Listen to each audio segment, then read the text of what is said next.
नमस्कार, बहुत स्वागत है आप सभी का। मैं हूं आपके साथ अमृता गर्ग और आप न्यूज नेशन पर देख रहे हैं किसी भी खबर का संपूर्ण विश्लेषण करने वाला शो लाई डिटेक्टर टेस्ट, जिसमें आज बात करेंगे सीरिया में तख्ता पलट के बाद उपजे उस खतरे की जिसे लेकर अमेरिका परेशान है।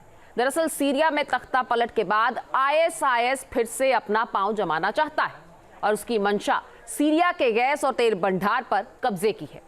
ISIS के आतंकी सीरिया में बंद अपने 8000 लड़ाकों को छुड़ाने की भी कोशिश में हैं और इसके साथ ही सीरिया के बड़े भूभाग पर कब्जा करना चाहते हैं, ठीक वैसे ही जैसे 2011 से 2016 तक सीरिया में ISIS का कब्जा हुआ करता था। लेकिन इस बार अमेरिका काफी चौकन्ना है। अमेरिका ने सीरिया में अपने सैनिकों की संख्या को दोगुना कर दिया है। देखिए, सीरिया में बगदादी के क्लोन कमांडर का सच।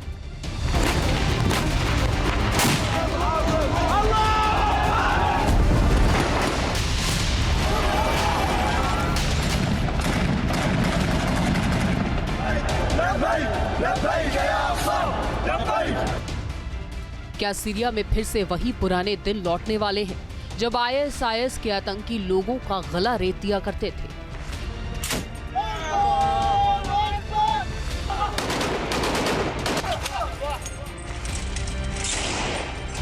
गेरुए रंग का कपड़ा पहना जाता था, आंख पर पट्टी बांधी जाती थी और फिर एक गड्ढे के सामने बैठाकर गला रेत दिया जाता था।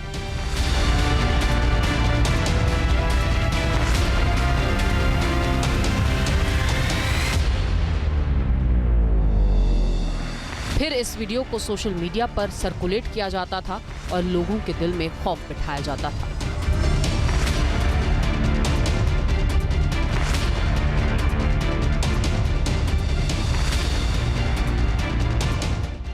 ISIS का काफिला जिस भी शहर, जिस भी सड़क से निकलता था, लोग दहशत में आ जाते थे। सड़कों पर सन्नाटा पसर जाता था। लोग घरों में कैद हो जाया करते थे क्योंकि बगदादी के लड़ाके लोगों को घरों से निकालते थे और गोलियों से छन्नी कर देते थे।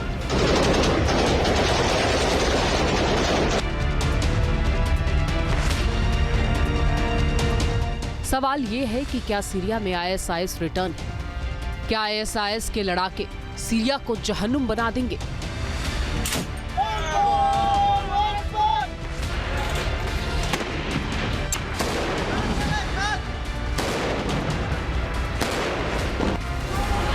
सीरिया की फिजा में इन दिनों बारूदी दुर्गंध घुली है। HTS का मकसद तो सीरिया में असद सरकार को सत्ता से उखाड़ फेंकना था, लिहाजा उसने कई गुटों को एक साथ लेकर हमले शुरू किए।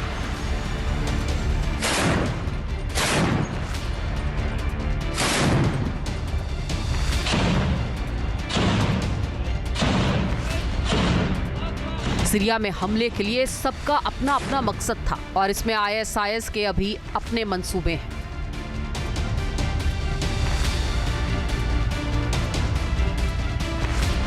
जो अब HTS के गले की फांस बन गए हैं।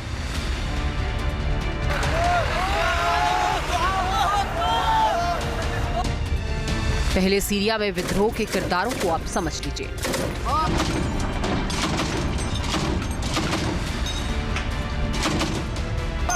सीरिया में असद सरकार को उखाड़ फेंकने में कई किरदार हैं, जिसमें HTS सबसे बड़ा ग्रुप है। इसकी अगुवाई में सीरिया में तख्ता पलट हुआ। HTS यानी हयात तहरीर अल शाम, दूसरा सीरियन नेशनल आर्मी यानी SNA और तीसरा फतेह अल मुबीन, चौथा सॉल्वेशन गवर्नमेंट, पांचवा ISIS और सबके अपने अपने इंटरेस्ट हैं। HTS यानी हयात तहरीर अल शाम ये सीरिया में सबसे बड़ा सलाफी इस्लामवादी विद्रोही संगठन है। यह अन्य संगठनों को एकजुट करता है और इसका नेतृत्व अबू मोहम्मद अल जलानी करता है। दूसरा संगठन सीरियन नेशनल आर्मी यानी SNA है। ये उत्तरी सीरिया में सक्रिय कई विद्रोही समूहों का एक अम्ब्रेला है। ये तुर्की द्वारा समर्थित गुट है और मकसद उत्तरी सीरिया में अलग देश बनाना है। तीसरा है फतेह अल मुबीन। ये एक संयुक्त सैन्य अभियान है जिसमें कई संगठन शामिल हैं।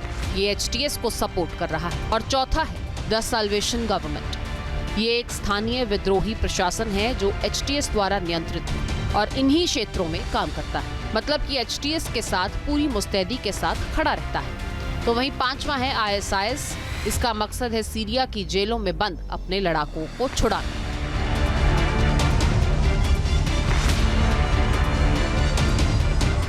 सीरिया में जिस तरह से आईएसआईएस का दबदबा बढ़ रहा है, इसकी वजह से अमेरिका परेशान है। उसे चिंता इस बात की है कि कहीं आईएसआईएस फिर से अपना वही आकार न ले ले जो बगदादी के वक्त हुआ करता था।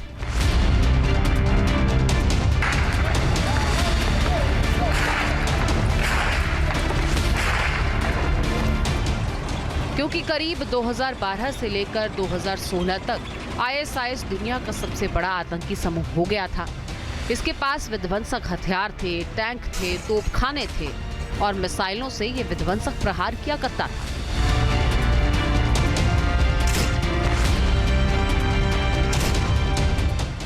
सीरिया और इराक में आईएसआईएस के खात्मे की पटकथा को अमेरिका ने लिखा था और सीरिया में एक बार फिर आईएसआईएस अस्तित्व में आने की कोशिश कर रहा है, लेकिन अमेरिका आतंक के इस जिन को फिर से जिंदा नहीं होने देना चाहता।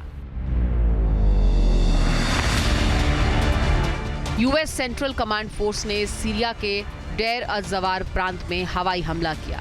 इस एयर स्ट्राइक में आईएसआईएस सरगना अबू यूसुफ उर्फ महमूद मारा गया। अमेरिकी हवाई हमले में एक और आईएसआईएस का आतंकी ढेर हुआ है। अमेरिका की ओर से इसकी घोषणा करी गई और जिस इलाके में हमला किया गया वो क्षेत्र पहले असद शासन और रूस के नियंत्रण में था।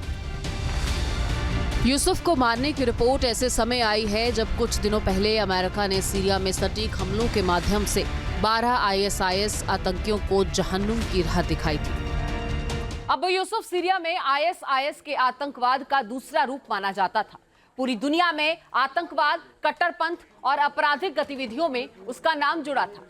अबू यूसुफ एक प्रतीकात्मक नाम बन गया था जो कई आतंकवादी और कट्टरपंथी संगठनों के लड़ाकों द्वारा इस्तेमाल किया जाता है। अब दावा यह किया जा रहा है कि अबू यूसुफ आईएसआईएस का एक प्रमुख प्रचारक था। वो आतंकी हमलों की योजना और उन्हें अंजाम देने में शामिल रहता था। आईएसआईएस से लड़ाकों को जोड़ने का काम करता था और आतंक के इसी पेड़ को अमेरिका ने गिरा दिया।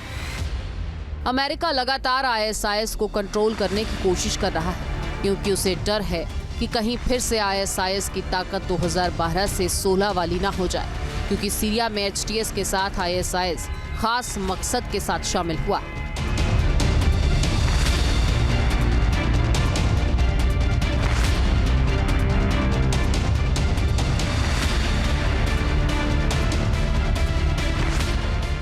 दावा किया जा रहा है कि आईएसआईएस का इरादा सीरिया में बंद 8000 आईएसआईएस के लड़ाकों को रिहा कराना है।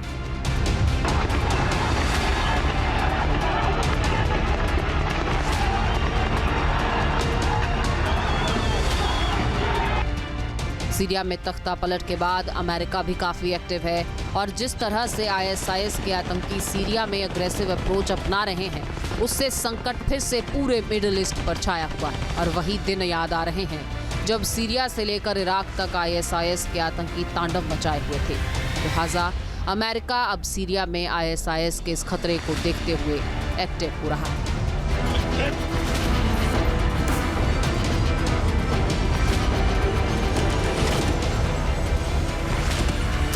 यूनाइटेड स्टेट्स ऑफ अमेरिका का बाइडेन प्रशासन ही आईएसआईएस पर बड़े हमले कर रहा है।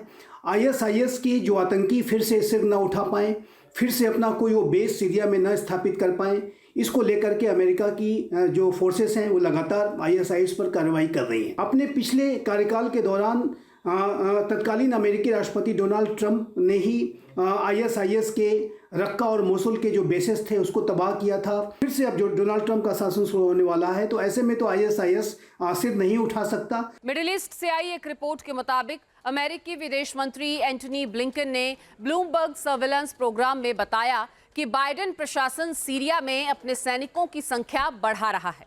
अमेरिका ने पूर्वोत्तर सीरिया में अपने सैनिकों की संख्या दोगुनी से ज्यादा कर दी है। पहले यहां पर अमेरिकी सैनिकों की संख्या 900 थी, जिसे बढ़ाकर अब 2000 कर दिया गया है। और इसे कहीं ना कहीं ये डर भी है कि तुर्की अपने बॉर्डर के आसपास के सीरियाई हिस्सों पर कब्जे की कोशिश कर सकता है। और ब्लिंकन की ओर से पहले भी ये पुष्टि की गई थी कि अमेरिका ने एचटीएस से संपर्क किया है। जिस सीरिया में आईएसआईएस फिर से अपने पांव पसारना चाहता है, उस आतंकी संगठन की शुरुआत भी सीरिया से हुई थी। इस्लामिक स्टेट की नींव सीरिया में शुरू हुए सिविल वॉर के दौरान पड़ी और तब वहां अलकायदा तैयार हुआ, जो एक तरह का अम्ब्रेला संगठन था। इसके नीचे कई छोटे छोटे समूह रहे और इन्हीं में से एक था अलकायदा इन इराक।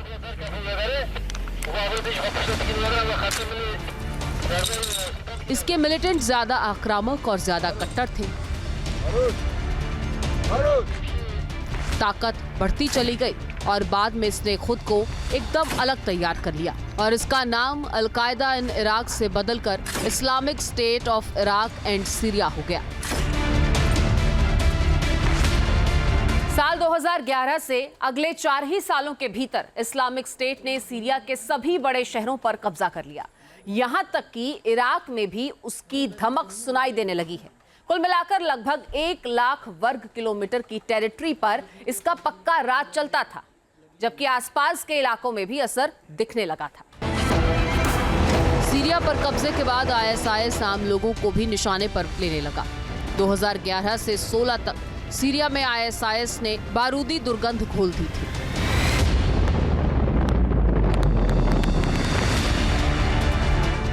अपने संगठन का लगातार विस्तार करने लगा और मिडिल ईस्ट में मौजूद अमेरिका के सैन्य ठिकानों को टारगेट करने लगा।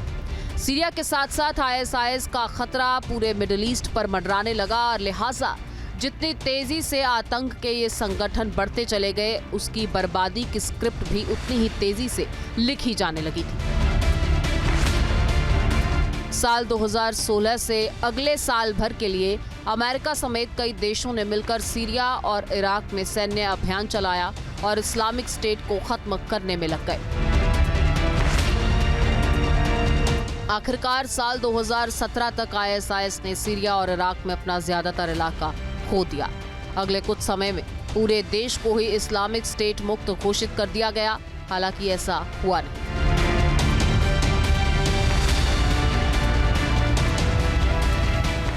आतंकी संगठन के लोग अब भी वहां एक्टिव हैं।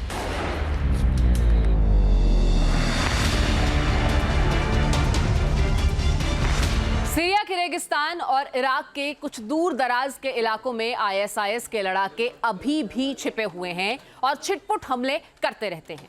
आईएसआईएस के आतंकी रेगिस्तान में गुफाओं, सुरंगों और छोटे छोटे गांवों में छिपे रहते हैं, जहां सेना नहीं जा पाती। इराक और सीरिया का बॉर्डर भी इनके लिए शरण स्थली बना हुआ है, जो काफी खुफिया है।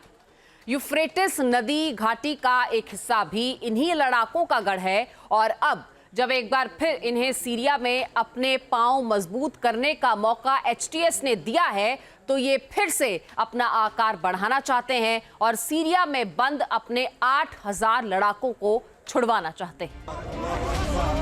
अब सीरिया में सत्ता की शून्यता है। सीरिया में कई ध्रुव बने।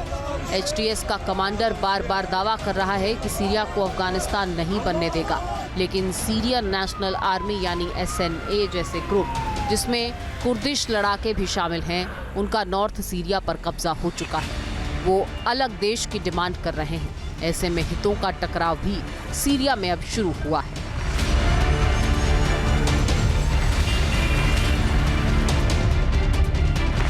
एसएनए को तुर्की का सपोर्ट हासिल है। तुर्की ने अमेरिका समर्थित सीरियाई गुट सीरियन डेमोक्रेटिक फोर्सेस यानी एसडीएफ पर हमला कर दिया है। इसका जवाब अमेरिकी फोर्स भी दे रही है और जाहिर है इस वक्त सीरिया में विद्रोही गुटों के अंदर मतभेद के साथ साथ मनभेद भी है। इसका आईएसआईएस फायदा उठाने की कोशिश कर रहा है।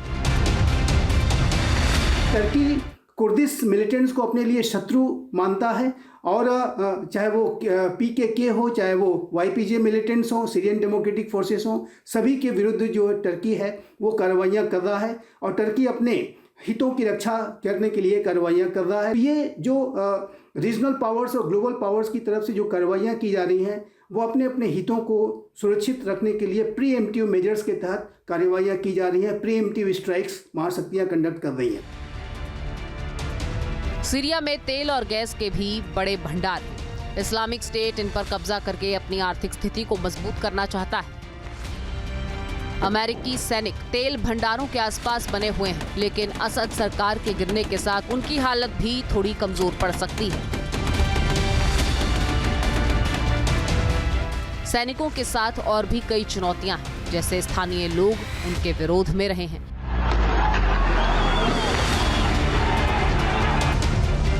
सीरिया और इराक के चरमपंथी गुटों को कई और देशों का भी समर्थन हासिल है। इससे आर्मी की मजबूती पर असर हो रहा है और इसके अलावा खुद अमेरिका के भीतर से अपने सैनिकों को वापस लौटाने की मांग उठ रही है। इससे उनकी संख्या कम होती चली गई।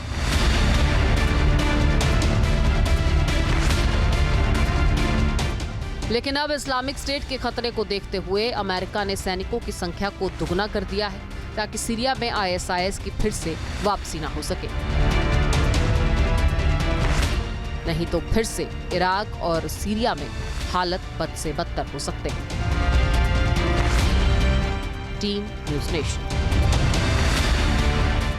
न्यूज़ नेशन अब व्हाट्सएप पर खबरों के ताजा अपडेट के लिए न्यूज़ नेशन के इस QR कोड को स्कैन करें।